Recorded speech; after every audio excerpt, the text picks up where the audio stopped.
to be honest. It's just horrible. Yeah, for a video game, I love Right, it. right. But for real life, it's not great. The reason they have like the Hague and war crimes and things, because like, if you annihilate a country with depleted uranium, you're making it unlivable essentially. If the ground's peppered with depleted uranium, good luck growing crops and raising a family on top of that.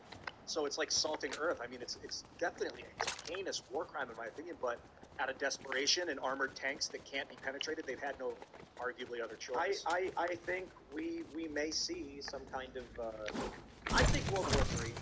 I don't know how or when, but I think it's World War III because all of the oil producing nations are teaming up.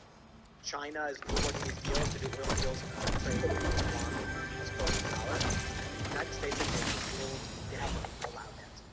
I don't know. What do you think, Matt? I kind of feel like military-industrial complex will be salivating at the thought of an opportunity to go to industrial-scale warfare or beyond. And the U.S. is going to be like, we're not going to let these countries do this. We will blow them up if we have to because we're not going to do this. Yeah, I think they would like to have another war, regardless of the consequences for people. But one of the most frustrating things about this is we're escalating while we're demilitarizing our ability to produce energy. And this, I actually have friends in Ukraine and in that whole area. My wife and I go speak to free market groups in all of these countries, and our point was, why aren't you guys producing energy? You're banning fracking. You're destroying your economies. And basically made yourselves completely dependent on the enemy's sources of energy. And all of this green stuff, there's a Green Deal in Europe that has already been implemented. This is the most destabilizing policy that empowers really bad guys. And I happen to be a libertarian and I think Putin is a horrible guy. I think he is a criminal for invading Ukraine. But I also think that Ukraine is an incredibly corrupt country. And I think the United States has no business in this because if you want to protect yourself from Russia, do something for yourself. Like clean up your own country, allow for the production of energy. And if you can't produce your own energy, allow for robust markets that allow you to buy the energy you need and not wait for Russia to shut off the pipeline. This is not rocket science. They haven't done it. So Ukraine is banning fracking? No, Ukraine doesn't do that, but Europe and particularly Germany and the UK and places like that. Well, I think it's because, when I look at the internal conflict in the United States, I can only assume it is intentionally driven by our enemies. Like the woke class, I look at what they believe in, what they're fighting for, and how destructive it is, and how destructive it is, and how it is a major component in the victories for China. And I'm like, I kind of feel like they're doing it on purpose. Like they talk about the Russian disinfo campaigns and all that stuff, and I'm like, well, we know China's been hacking and attacking us with cyber warfare for a long time.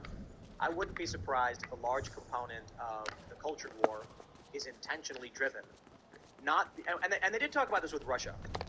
They said it wasn't necessarily intended to win an election, it was intended to sow division in the United States. I'm willing to bet China's doing it to a great degree, as TikTok is. Yeah. I watched a video earlier where this woman was like, I am a bird, I am a bird, I am trapped in a human body, and like, that's the kind of thing that TikTok promotes. So if you have people in this country who are of sound mind saying, we cannot allow China to do the things they're doing with the Uyghur Muslims, et cetera, and then you're on a committee with one other person who goes, but I'm actually a bird, so I'd like to move this here to talk about what we're going to do about bird rights. And you're going to be like, what? Undivided power with this guy? China, the Chinese Communist Party knows we cannot function politically if half of our political system thinks they're animals or weird things that doesn't make any sense. And that's where we're being bogged. We have weights strapped to our ankles. I don't see how we win this one. I don't know, man. If the U.S. is on the verge of civil war or in one, or if the Democratic Party is just their whole die on this hill moment is removing the testicles of children, then it's just like, okay, I guess. Fortunately, I don't think the goal is to win. I think it's more to coexist. Like, there's no real end game in diplomatic geopolitics. It's just about how we survive together and thrive. That could be done. But it could be largely trade. It's primarily trade.